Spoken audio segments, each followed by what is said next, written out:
നമസ്കാരം. ടുഡേസ് റിയാദിന്റെ പുതിയൊരു എപ്പിസോഡിലേക്ക് എല്ലാവർക്കും സ്വാഗതം. ഇന്ന് ഞങ്ങളോടൊപ്പം ഉള്ളത് സൂഫി ഗാനത്തിൽ മലയാളി പ്രേക്ഷകരുടെ മനസ്സിൽ ഇടം നേടിയ ലിലാർ അമീൻ. മോഹിച്ച പോലെ ബിജാഹി അലി സൗജുൽ ബത്തൂലെ ചിങ്കാരപ്പുലി. മോഹിച്ച പോലെ ബിജാഹി ഒലി സൗജുൽ ബത്തൂലെ ചിങ്കാരപ്പുലി. ഷാഹ് ജലി സർദാർ ബോലി സൗജുൽ ബത്തൂലെ ചിങ്കാരപ്പുലി. നമസ്കാരം. റിയാദിലേക്ക് സ്വാഗതം. റിയാദിലെത്തിയിട്ട് എന്ത് പറയുന്നു? അൽഹംദുലില്ലാ, ആദ്യമായിട്ടാണ് ഞാൻ റിയാദിലേക്ക് വരുന്നത്. അൽഹംദുലില്ലാ, സന്തോഷം. ഇപ്പൊ നാളെയാണ് നമ്മളെ പരിപാടി. അതെ, ഇൻഷാ അല്ലാഹ് എല്ലാവരെയും കാണാനും എല്ലാവരോടും സൗഹൃദബന്ധം പുലർത്താനും ഒക്കെ കഴിഞ്ഞതിൽ ഒക്കെ എല്ലാത്തിനും സന്തോഷം. സൗദി അറേബ്യയിൽ ആദ്യമായിട്ടാണ് വരുന്നത് അല്ലേ? ഇവിടെ റിയാദിൽ ആദ്യം. റിയാദില്. സൗദിയിൽ വേറെ ഏത് സ്ഥലത്ത്? ഞാനിപ്പോ മക്ക മദീനയിലൊക്കെ കഴിഞ്ഞ ആഴ്ച പോയിട്ടുണ്ട്. എന്താണ് സൗദി അറേബ്യ വന്നിട്ട് പറയാനുള്ളത്? ഇവിടുത്തെ ഒരു പ്രവാസികളുടെ സ്നേഹമൊക്കെ എങ്ങനെ തോന്നുന്നു? നമ്മളെ മനസ്സിൽ ഒരിക്കലും ആഗ്രഹിക്കാത്ത കാര്യങ്ങളൊക്കെയാണ് ഇപ്പൊ സംഭവിച്ചുകൊണ്ടിരിക്കുന്നത്, നടന്നുകൊണ്ടിരിക്കുന്നതുമായ കാര്യങ്ങൾ. അതിലൊക്കെ നമ്മള് സർവശക്തനെ എപ്പോഴും സ്തുതിക്കുകയാണ്. സൂഫി ഗാനത്തിലൂടെയാണ്, പെട്ടെന്ന് ഒറ്റ പാട്ടിലൂടെയാണ് എനിക്ക് തോന്നുന്നത് സോഷ്യൽ മീഡിയ വൈറലായത്. അപ്പൊ അത് എങ്ങനെയാണ് ആ ഒരു ഇതിലേക്ക് എത്തിപ്പെട്ടത്? എങ്ങനെയാണ്? ഞാൻ വളരെ ചെറുപ്രായത്തിൽ തന്നെ ഞാൻ പാട്ട് പാടി തുടങ്ങിയിട്ടുണ്ട്. എൻ്റെ ഫാമിലി മൊത്തം പാട്ടാണ്. എൻ്റെ ബാപ്പ, ഉപ്പ, ഉപ്പ, പിന്നെ എൻ്റെ ജ്യേഷ്ഠന്മാര്, അവരൊക്കെ കേട്ടിട്ടും അവരൊക്കെ ഫോളോ ചെയ്തിട്ടാണ് ഞാൻ ഈ രംഗത്തേക്ക് വരുന്നത്. പിന്നെ 2 വർഷം മുന്നേ ഒരു റബീഉൽ അവ്വലിന് ഒമാനിൽ വെച്ചിട്ട് ഒരു പരിപാടി ഉണ്ടായിരുന്നു, നമ്മളെ നബിദിനത്തിന്റെ പരിപാടിയോട് അനുബന്ധിച്ചുകൊണ്ട്. അപ്പൊ ആ പരിപാടിക്ക് ഞാൻ ഒമാനിൽ പോയപ്പോഴാണ് ഒരു ഹോട്ടലിന്റെ മുന്നിലിരുന്നിട്ട് ഞാൻ ഈ ഭ്രാന്തായാൽ എന്ത് സുഖം എന്ന് പറയുന്ന പാട്ടാണ് അത് പാടിയിട്ടുണ്ട്. അപ്പൊ അത് എൻ്റെ ജ്യേഷ്ഠന്റെയും എന്റെയും എല്ലാം കൂട്ടുകാരനായ നമ്മളെ കക്കടിപ്പുറത്തുള്ള എൻ്റെ ഒരു കൂട്ടുകാരൻ സിറാജുദ്ദീൻ എന്ന് പറഞ്ഞ ഒരു കൂട്ടുകാരനാണ് ഇത് വിഷ്വൽ എടുത്തിട്ട് ടിക്ടോക്കിലും വാട്സാപ്പിലും യൂട്യൂബിലും ഒക്കെ ഇട്ടിട്ട് അത് വൈറലായി.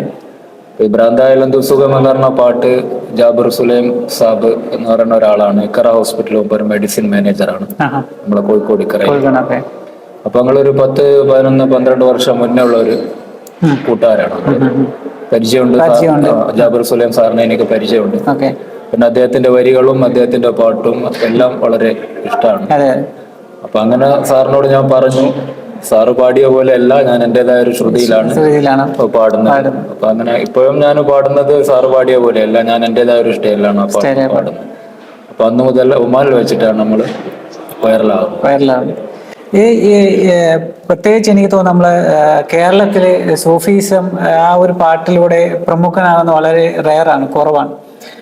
പ്രത്യേകിച്ച് നിങ്ങൾ ലക്ഷദ്വീപിൽ നിന്ന് ഒരു മലയാളി ഇത്രയും പെട്ടെന്ന് മലയാളിയുടെ മനസ്സിൽ ഹൃദയം കൈയടക്കിയ ആ ഒരു പാട്ട്, അത് എങ്ങനെയാണ് അത് മനസ്സിലാക്കി ഇങ്ങനെ പാടാനുള്ള ഒരു? ജാബിർ സുലൈം സാബ് എഴുതി, ജാബിർ സുലൈം സാബ് തന്നെ അതിനെ മ്യൂസിക് ചെയ്ത് സാർ തന്നെ ആ പാട്ട് പാടിയതാണ്. 4.5 വർഷം കഴിഞ്ഞതിന് ശേഷമാണ് ഞാൻ ആ പാട്ട് എടുത്തിട്ട് പാടുന്നത്. ശൈലി മാറ്റി ഞാൻ എന്റേതായ ഒരു ചെറുങ്ങനെ ഒരു ചേഞ്ച് വരുത്തിച്ചിട്ടാണ് ഞാൻ ആ പാട്ട് പാടിയത്. അതായത് ഇവിടെ ഈ ദുനിയാവിലെനിക്കെന്ത് ബന്ധം, ഇരുൾ മൂടിയൊരേ വഴിയിൽ എന്തുണ്ട് സ്വന്തം, ഇളം തെന്നലായെത്തും ലൈലാന്റെ സുഗന്ധം, ഈ ഇടവഴിയേ വരണം അവളുടെ നിർബന്ധം, ഭ്രാന്തായാൽ എന്ത് സുഖം, സക്കറാത്തുൽ മൗത്തെന്തു രസം. വളരെ മനോഹരമായി. ഈ ലക്ഷദ്വീപില് പറ്റി പറയുകയാണെങ്കിൽ അവിടെ എങ്ങനെയാണ് ഈ പാട്ട് ഒരുപാട് പാടുന്നുണ്ടോ? എങ്ങനെയാണ്? ലക്ഷദ്വീപില് ഒരുപാട് കഴിവുള്ള കുട്ടികളും എല്ലാം ഉണ്ട്. പക്ഷെ അവിടെ ഈ മീഡിയ ഇല്ലാത്തത് കൊണ്ട് അവരാരും ഒരു ഉയരത്തിലും അറിയപ്പെട്ട സ്ഥലങ്ങളിലൊക്കെ എത്തിപ്പെടാത്തത്. അപ്പൊ നമ്മളെക്കാളും കഴിവുള്ള ഒരുപാട് കുട്ടികളുണ്ട് എല്ലാ കലയിലും. പാട്ടിൽ മാത്രമല്ല കളിയിലും എല്ലാത്തിലും കഴിവുള്ളതായ കുട്ടികൾ അവിടെയുണ്ട്. പക്ഷെ നമ്മളെ ഈ മീഡിയയും ഇതൊന്നും പബ്ലിസിറ്റി ഇല്ലാത്തത് കൊണ്ടാണ് അവരാരും എത്തിപ്പെടാറ്. നാട്ടില് എങ്ങനെയാണ് പ്രോഗ്രാംസ് ഒക്കെ ചെയ്യാറുണ്ടോ? ഏതായാലും ഒരു വർഷം 1.5 വർഷം ആകാറായി ഞാൻ ഇവിടെ തന്നെയാണ്. ഞാൻ കോഴിക്കോടാണ് താമസം. അപ്പം 3-4 മാസം കൂടുമ്പോൾ നാട്ടിൽ പോകും. പിന്നെ ഒരാഴ്ച അല്ലെങ്കിൽ ഒരു 2 ആഴ്ച എന്നിട്ട് വീണ്ടും ഇങ്ങോട്ട് തന്നെ വരും. ഒരു 10-15 ദിവസം പ്രോഗ്രാം കട്ട് ചെയ്തിട്ട് ഡിലേ ആക്കിയിട്ട് നാട്ടിൽ പോകും, വീണ്ടും വരും. ഫാമിലി എന്റെ നാട് അമിനി എന്ന് പറഞ്ഞ ദ്വീപാണ് എന്റെ നാട്. എന്റെ ഫാമിലി ആന്ത്രോത്ത് എന്ന് പറഞ്ഞ ദ്വീപിലാണ്. ഞാൻ എന്റെ വൈഫ് ഹൗസ് ആന്ത്രോത്തിലാണ്. എനിക്ക് 2 കുട്ടികളും ഉണ്ട്. അപ്പൊ അങ്ങനെ ഫാമിലിയായിട്ട് സന്തോഷമായിട്ട് പോകും. ഇപ്പൊ നമ്മുടെ ലക്ഷദ്വീപിനെ കുറിച്ച് പറയുകയാണെങ്കിൽ എന്താണ് നമുക്ക് വേണ്ടി പറയാനുള്ളത്? ലക്ഷദ്വീപിനെ കുറിച്ച് പറയുന്നതിനേക്കാളും നല്ലത് അത് അറിയലും ആസ്വദിക്കലുമാണ്. അതാണ് എന്റെ രസം. ലക്ഷദ്വീപിന് എല്ലാവരും വരുന്നത് അത് കാണാനാണ്. പറയുന്നതിനേക്കാളും നല്ലത് കണ്ടറിയലാണ്. ഇപ്പം ലക്ഷദ്വീപില് ഇപ്പം എങ്ങനെയാണ് ഇപ്പൊ പാട്ടുകളൊക്കെ പഠിക്കുന്നുണ്ടോ കുട്ടികളൊക്കെ? നമ്മുടെ കേരളത്തിൽ പോലെ തന്നെ ഇല്ല, അവിടെ അങ്ങനത്തെ ആൾക്കാരും ഇല്ല. അതാണ് നമ്മൾ നേരത്തെ പറഞ്ഞ പോലെ അങ്ങനത്തെ ഒരു സംഗീതം പഠിച്ചതായ അല്ലെങ്കിൽ ഒരു ഇൻസ്ട്രുമെന്റോ അങ്ങനത്തെ സാധനങ്ങളും പഠിച്ചതായ ആൾക്കാരും അവിടെ കുറവാണ്. അങ്ങനെയാണ് അവരാരും എത്താത്തത്. ഇപ്പൊ നമ്മൾ പറഞ്ഞ പോലെ ഞാൻ എന്റെ പാരമ്പര്യമായിട്ട് വന്ന ഒരു പാട്ടാണ്. നമ്മളെ വീട്ടിൽ ഇപ്പൊ നമ്മൾ പറഞ്ഞ പോലെ ബാപ്പയും ജ്യേഷ്ഠനും അവരൊക്കെ ഫോളോ ചെയ്തിട്ടാണ് ഞാൻ വന്നത്. എന്റെ ചെറുപ്രായത്തിന് ഞാൻ ബദർ കിസ്സ, പിന്നെ നമ്മളെ ഉഹദ് യുദ്ധം, അങ്ങനത്തെ മാലിക് ബിൻ ദീനാർ അങ്ങനത്തെ കഥാപ്രസംഗങ്ങളിലൊക്കെ പാടിയിട്ട് അങ്ങനെ വന്നതാണ്. അവിടെ സ്റ്റേജ് പ്രോഗ്രാം ഒക്കെ ചെയ്യാറുണ്ടായിരുന്നു? സ്റ്റേജ് പ്രോഗ്രാം ഒക്കെ ഞാൻ ചെയ്യാറുണ്ട്. മറ്റേ ഗാനമേള ട്രൂപ്പ് അങ്ങനെയൊക്കെ ഉണ്ടായിരുന്നു. 2004 ആ ടൈമിൽ നമ്മള് കല്യാണ സദസ്സുകളിലും രാഷ്ട്രീയ സ്റ്റേജുകളിലും ഒക്കെ പാടിയിട്ടുണ്ട്. സൂഫിസത്തിനെ കുറിച്ച് പറയുകയാണെങ്കിൽ എന്താണ് ബായിക്ക് പറയാനുള്ളത്? സൂഫിസത്തിനെ കുറിച്ച് സൂഫിസം എന്ന് പറഞ്ഞാല് അതൊരു വഴിയാണ്. അത് നമുക്കൊരു ആത്മീയമായിട്ടൊരു ഗുരു ആവശ്യമാണ്. നമ്മളെ അറിയണമെങ്കിൽ നമുക്കൊരു ഗുരു ഏതായാലും നിർബന്ധമാണ്. പിന്നെ അതിൽ കൂടെ ആ വഴിയിലൂടെ നമുക്ക് അള്ളാഹിനെ അറിയാനുള്ള ഒരു വഴി എന്നാണ് സൂഫിസത്തിന്റെ ചുരുക്കം. അള്ളാഹിനെ അറിയാനുള്ള, അള്ളാഹിനെ തേടി പുറപ്പെടാനുള്ള ഒരു വഴിയാണ്. നമ്മുടെ ഒരു മാപ്പിളപ്പാട്ടുണ്ടല്ലോ, അതും തമ്മിലൊരു വ്യത്യാസം ചോദിച്ചാൽ എന്താണ് പറയാനുള്ളത്? സൂഫിസത്തില് ഇപ്പൊ നമ്മള് മാപ്പിളപ്പാട്ടിലൊക്കെ ഇപ്പൊ സാധാരണ നമ്മളൊരു പെൺകുട്ടീന്റെ പേര് വെച്ചിട്ട് നമ്മൾ പാടുമ്പോൾ ആൽബം സോങ് പോലത്തെ പാട്ട് പാടുമ്പോൾ നമ്മളതായ ഒരു പ്രണയത്തെ കുറിച്ചാണ്. സൂഫിസത്തില് കൂടുതലും അള്ളാഹിനെ കുറിച്ചും പിന്നെ പ്രവാചകനെ പ്രണയത്തെ കുറിച്ചും പിന്നെ മഹത്തുക്കൾ അവരുടേതായ പ്രണയത്തെ കുറിച്ച് അതാണ് യഥാർത്ഥ ഇത്. കാരണം നമ്മളെ ഉമ്മയെയും ഉപ്പയെയും നമ്മൾ ആരെ എങ്ങനെ സ്നേഹിച്ചാലും നമ്മളൊക്കെ പിരിഞ്ഞു പോകുന്നു, മരിച്ചു പോകുന്നു. പക്ഷെ ആ ഒരു പ്രണയം ഇവിടെ നിലനിൽക്കുന്നു. എന്നും നിലനിൽക്കുന്ന പ്രണയമാണ് ഈ പ്രണയം. അതായത് അള്ളാഹുവിനെ നമ്മളെ പ്രണയിക്കുകയാണെങ്കിൽ അത് എന്നും നിലനിൽക്കുന്ന അതിനെ കുറിച്ചുള്ള ഇതാണ്. കാരണം ഇപ്പൊ ഈ കാലഘട്ടത്തിൽ നമ്മൾ നേരത്തെ പറഞ്ഞ പോലെ ഉമ്മയെയും ജ്യേഷ്ഠനെയും ഉപ്പയെയും നമ്മളെല്ലാരെയും കൊലവിളിക്കുന്ന ഒരു കാലമാണ്. ആ കാലത്തിലാണ് നമ്മൾ ജീവിച്ചുകൊണ്ടിരിക്കുന്നത്. അപ്പൊ ആ കാലത്തിലൂടെ നമ്മൾ ജീവിക്കുമ്പോൾ എന്നെ പോലത്തെ ചെറിയൊരു കലാകാരനെ കൊണ്ട് ജനങ്ങൾക്ക് കൊടുക്കേണ്ട മെസ്സേജ് ഇത്തരം മെസ്സേജുകളാണ്. അല്ലാണ്ട് പ്രണയിക്കുക, നമ്മളാരും അങ്ങോട്ടും ഇങ്ങോട്ടൊന്നും ചെയ്യാൻ പാടില്ല, നമ്മൾ തമ്മിൽ സ്നേഹിക്കുക, പ്രണയം ഒറിജിനൽ ആവുക, അഭിനയിക്കരുത്. എനിക്ക് നിങ്ങളോട് സ്നേഹമുണ്ടെന്ന് പറഞ്ഞിട്ട് ഞാൻ അഭിനയിച്ചാൽ ഞാൻ തന്നെയാണ് ബിഗ് സീറോ. നിങ്ങളും എന്നോട് സ്നേഹമുണ്ടെന്ന് വെച്ച് അഭിനയിച്ചാൽ നമ്മൾ തന്നെയാണ് ബിഗ് സീറോ. സ്നേഹം ഒറിജിനാലിറ്റി അതുള്ളിൽ തന്നെ വരിക. അതാണ് പ്രണയത്തെ കുറിച്ച് നമ്മൾ പാടുന്നത്. പ്രവാചകനെ പ്രണയിക്കുക, അള്ളാഹിനെ പ്രണയിക്കുക, മഹാന്മാരെ പ്രണയിക്കുക. അപ്പൊ അതൊക്കെ എന്നും നിലനിൽക്കുന്നതായ ഒരു പ്രണയമാണ്. അതിന് തിരിയലില്ല. ഈ എഴുതുന്ന ഓരോ വരികളും അതൊക്കെ പിന്നെ സ്വന്തമായിട്ട് റെഫറൻസ് ചെയ്ത് എഴുതുന്നതാണ്? അതെ. ഇല്ല, ഞാൻ സ്വന്തമായിട്ട് അങ്ങനെ എഴുതലില്ല. അത് കൂടുതലും ഞാൻ പാടിയത് എന്റെ കൂട്ടുകാരൻ, എന്റെ നാട്ടുകാരനായ എന്റെ ഒരു കൂട്ടുകാരനും ഞങ്ങൾ ഒന്നിച്ച് ആണ് എല്ലാം ഒന്നിച്ച് തന്നെയാണ്. BS മുഹമ്മദ് ബഷീർ എന്ന് പറയും എന്റെ കൂട്ടുകാരന്റെ പേര്. മൂപ്പരിപ്പ ലക്ഷദ്വീപിലാണ്. അപ്പൊ മൂപ്പര പാട്ടാണ് ഞാൻ കൂടുതലും സൂഫി സോങ് ആയിട്ട് ഞാൻ പാടുക. അതായത് ഒരു ഗുരു ശിഷ്യ ബന്ധത്തെ കുറിച്ച് മൂപ്പര വരികള്. പിന്നെ എന്റെ കൂട്ടുകാരൻ നമ്മളെ മാങ്കാവ് കണ്ണാശ്ശേരി ഭാഗത്തുള്ള കോഴിക്കോട് KM എന്ന് പറയുന്ന മുനീർ KM കണ്ണാശ്ശേരി എന്ന് പറയുന്ന അദ്ദേഹത്തിന്റെ പാട്ടുമാണ് ഇപ്പൊ ഞാൻ ഈ പാടിക്കൊണ്ടിരിക്കുന്നത്. മാപ്പിളപ്പാട്ടിലോട്ട് നമ്മൾ പോയാല് മാപ്പിളപ്പാട്ടിൽ കൂടുതലും പ്രണയത്തെ കുറിച്ചുള്ള പാട്ടുകളാണ് കൂടുതലുള്ളത്.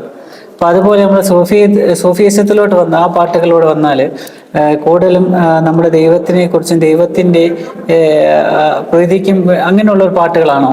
നമ്മൾ പറഞ്ഞ പോലെ മറ്റേ പാട്ടിലൂടെ ഒക്കെ ഉദ്ദേശിക്കുന്നത് നമ്മള് ഒരാണും മനുഷ്യർ തമ്മിലുള്ള പ്രണയം സ്നേഹത്തെ കുറിച്ചാണ്. ഓക്കെ.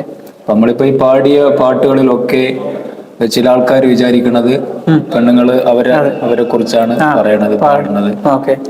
എന്റെ നോട്ടം നിന്റെ മുഖത്ത്, നിന്റെ വാസം നെഞ്ചിനകത്തൊക്കെ പറയുമ്പോൾ അവര് ചില ആൾക്കാർ വിചാരിച്ചു വെച്ചിരിക്കുന്ന അങ്ങനെയാണ്. പക്ഷെ സൂഫീസമാണ് നമ്മൾ പാടുന്നത്. എന്റെ നോട്ടം നിന്റെ മുഖത്താണ്, നിന്റെ വാസന എന്റെ വാസം എന്റെ കൽബിന്റെ ഉള്ളിലാണ്. അള്ളാഹു നമ്മളെ ഉള്ളിലാണല്ലോ, കൽബിലേക്കാണ് ദൈവത്തിന്റെ നോട്ടം, നമ്മളെ മുഖത്തിലേക്കല്ല എന്നുള്ള അതുപോലെ തന്നെയാണ് സൂഫീസത്തില് പ്രണയം വേറെ, നമ്മളെ മാപ്പിളപ്പാട്ടില് വേറൊരു ആമദ്ഹോദി ഞാനും സദാ കൺമണി, അതാണേ ഈ ദുനിയാവിലെന്റെ പണി, അടങ്ങാത്ത മുഹബ്ബത്തതാഗോവണി,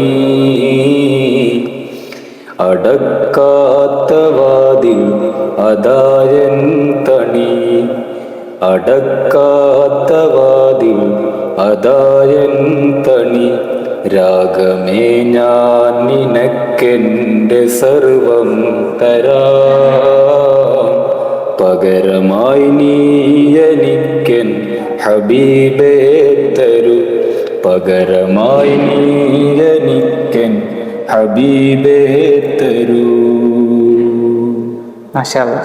അടിപൊളിയായിട്ടുണ്ട്.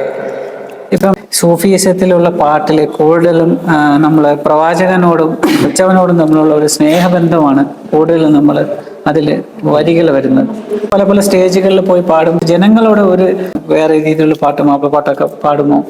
ചില ആൾക്കാർ അങ്ങനെ പറയലുണ്ട്. പക്ഷെ ഞാന് അവരോട് പറയല്, നമ്മള് അറിയപ്പെടുന്നത് സൂഫി ഗായകനായിട്ടാണ്. അപ്പൊ ഞാൻ കൂടുതൽ ഏറ്റവും ഇപ്പൊ 10 വർഷം കൊണ്ട് ഞാൻ കൂടുതൽ ഏറ്റവും പാടിയതും, ഞാനും ആദ്യം ആൽബം സോങ് ഒക്കെ പാടിയ ആളാണ്. നമ്മൾ പറഞ്ഞില്ലേ, കല്യാണ സദസ്സുകൾ, ഗാനമേള ടൈമിലൊക്കെ പാടിയിരുന്നു. പിന്നെ ഇപ്പൊ ഈ അടുത്ത് 8-9-10 കൊല്ലത്തിന് ശേഷം ഞാൻ അങ്ങനത്തെ അത്തരം പാട്ടുകൾ പാടിയിട്ടില്ല, വളരെ കുറവാണ്. എന്റെ ഓർമ്മയിൽ ഇല്ല. ഞാൻ കൂടുതലും പാടിയത് ഈ സൂഫി ടച്ചുള്ള പാട്ടുകളൊക്കെയാണ്. അതായത് ഒരു ഗുരു ശിഷ്യ ബന്ധത്തെ കുറിച്ചും പിന്നെ അള്ളാഹിനെ കുറിച്ചും പ്രവാചകരെ കുറിച്ചും പിന്നെ അവരെ മഹാന്മാരെ കുറിച്ചൊക്കെയാണ് ഞാൻ കൂടുതലും പാടലും. എനിക്കിഷ്ടം ആ ഒരു വഴിയാണ്. അതായത് ഈ സൂഫി വഴികളിലൂടെ സഞ്ചരിക്കുന്ന ആൾക്കാരെ അവരോട് കൂട്ടുകൂടാനും അങ്ങനത്തെ ഒരു കാര്യങ്ങളൊക്കെയാണ്. അങ്ങനെ ഒരുപാട് പേരെ പരിചയപ്പെടുത്തിയിട്ടുണ്ടോ അങ്ങനെ സൂഫിസത്തിൽ? ഇപ്പൊ നമ്മളെ കേരളത്തിൽ പാടുന്ന കുറെ ആൾക്കാരൊക്കെ ഉണ്ട്. നമ്മളെ മറ്റേ KH താനൂർ ഉസ്താദ്, പിന്നെ അഷ്റഫ് പാലപ്പെട്ടി ഉസ്താദ്, പിന്നെ അങ്ങനെ സമീർ ബിൻസീക്ക, ഇമാം മജബൂർ, ഷബാസ് അമാൻ, ഇവരൊക്കെ നമുക്ക് ചെറുങ്ങനെ എല്ലാരോടും ചെറിയൊരു ബന്ധമുണ്ട്. ജാബർ സുലൈക്ക, അവരൊക്കെ വരികളൊക്കെ അവരൊക്കെ വരികളൊക്കെ ഞാൻ പാടലുണ്ട്. അവരോട് പറഞ്ഞിട്ട് അവര് KH താനൂർ ഉസ്താദ് എന്നോട് എപ്പോഴും പറയും, പാടിക്കോളാൻ പറയും. മൂപ്പര് ഏത് പാട്ടും പാടിയാലും സന്തോഷമുള്ളൂ എന്നാണ് എന്നോട് പറയല്. അപ്പൊ ഈ പാട്ടുകൾ ഒരു ട്യൂൺ ഉണ്ടല്ലോ, അത് എപ്പോഴും ഒരേ ലെവലിലെ ട്യൂണാണോ, അത് എന്തെങ്കിലും വ്യത്യാസമായി പാടുന്നുണ്ടോ ഓരോ പാട്ടുകൾ? ആ ഒരു ട്യൂൺ ഇല്ല, പാട്ടില് എല്ലാ ട്യൂണിലും ട്യൂണ് അങ്ങോട്ടും ഇങ്ങോട്ടും വ്യത്യാസം ഉണ്ടാവും. എല്ലാ പാട്ടും ഒരേ ട്യൂണിൽ ഇല്ലല്ലോ, ഓരോ പാട്ടും. അത് കമ്പോസ് ചെയ്യുന്നത് സ്വന്തമായിട്ട് കമ്പോസ് ചെയ്താണോ പാടുന്നത്? ഇല്ല, ഞാനല്ല കമ്പോസ്. ഞാൻ അവര് പാടിയത് കേട്ടിട്ട് പിന്നെ എവിടെയെങ്കിലും ചേഞ്ച് വരികയാണെങ്കിൽ അത് എന്റെ ശ്രുതിയാണ്. ഞാൻ എന്റേതായ ഒരു ചെറുങ്ങനെ എല്ലാ പാട്ടും ടേണിംഗ് ആക്കും, ഒരു ചെറിയ ടേണിംഗ് ആകും. അപ്പൊ അതുകൊണ്ടാണ് ചിലപ്പോൾ ആൾക്കാർ അത് ഏറ്റെടുക്കുന്നത്. ഇപ്പൊ ഭ്രാന്തന്നാൽ പാട്ട് തന്നെ അവരെ സാറ് പാടിയിട്ട് 4.5 വർഷം കഴിഞ്ഞതിന് ശേഷമാണ് ഞാൻ പാടുന്നത്. ഒരു മാറ്റം പാടിയപ്പോഴാണ് അത് ചിലപ്പോൾ ജനങ്ങൾ ഏറ്റെടുത്തത്. അങ്ങനെ ആയിരിക്കാം, എങ്ങനെയാണെന്നറിയില്ല. അപ്പൊ ഈ ജസിരി ഭാഷയില് പാട്ടുകൾ പാടാറുണ്ടോ ഈ സൂഫി ആ ഒരു മോഡലില്? ജസിരി ഭാഷയിലും ജസരി ഭാഷയില് പാട്ടില്ല. പിന്നെ നമ്മളെ ദ്വീപില് മുൻഗാമികൾ പാടി മറഞ്ഞതായ കുറെ പാട്ടുണ്ട്. നമ്മളവിടെ ഒരു ഈ ഗസ്റ്റുമാരൊക്കെ വരുമ്പോൾ നമ്മളവിടെ ഒരു മറ്റു പരിപാടി ഉണ്ട്, ഡോലിപ്പാട്ട് എന്ന് പറഞ്ഞിട്ട്. അപ്പൊ ആ പാട്ടിലൊക്കെ കൂടുതലും നമ്മളെ മുൻഗാമികൾ പാടി മറഞ്ഞതായ പാട്ടാണ്. ഞാനിപ്പോ വീണ്ടും അതിനെ ഒന്ന് ഹയാത്താക്കണം, അതിന് ജീവൻ ഇങ്ങനെ കൊടുത്തുകൊണ്ട് പാടുന്നത്. ഓക്കെ, അപ്പൊ ഈ ജസീരി ഭാഷയിൽ ഒരു 4 വരി നമുക്ക് വേണ്ടി. ജസീരി ഭാഷയിലുള്ള പാട്ടെന്ന് പറഞ്ഞാല് പിന്നെ നിലബായി പദം കുറഞ്ഞ് കബഡി കബയിളിഞ്ഞ്, നിലബായി പദം കുറഞ്ഞ് കബഡി കബയിളിഞ്ഞ്, കൊട്ടയും എടുത്ത് കാക്കാ കുത്തിനാലളയുണ്ടപ്പൽ, കൊട്ടയും എടുത്ത് കാക്കാ കുത്തിനാലളയുണ്ടപ്പൽ, നിലബായി പദം കുറഞ്ഞ് കബഡി കബയിളിഞ്ഞ്, നിലബായി പദം കുറഞ്ഞ് കബഡി കബയിളിഞ്ഞ്. നമ്മളെ ജസരി ഭാഷ ഉൾക്കൊള്ളിച്ചുകൊണ്ട് പാടിയ എന്റെ സുഹൃത്ത്, എന്റെ ദ്വീപിന്റെ തൊട്ടടുത്തുള്ള ദ്വീപ് കിൽത്താൻ എന്ന് പറഞ്ഞിട്ടൊരു ദ്വീപുണ്ട്. ആ കിൽത്താൻ ദ്വീപിലുള്ള എന്റെ കൂട്ടുകാരൻ PV സലീം എന്ന് പറയുന്ന മൂപ്പരാണ്. മൂപ്പര കുറെ പാട്ടൊക്കെ ഞാനും പാടിയിട്ടുണ്ട്. ദ്വീപിലുള്ള രചിക്കുന്ന ആൾക്കാരാണ് അവർ. മൂപ്പര ഒരുപാട് പാട്ടുകൾ മൂപ്പര രചിച്ചിട്ടുണ്ട്. അപ്പൊ ഇവരൊക്കെ എത്താത്തത് നമ്മൾ നേരത്തെ പറഞ്ഞ പോലെ അവരൊക്കെ അറിയപ്പെടാതെ പോയി പോണത് നമ്മൾ ഈ പറഞ്ഞ പോലെ ഇത്തരം സംവിധാനങ്ങളൊന്നും അവിടെ ഇല്ലാത്തതും.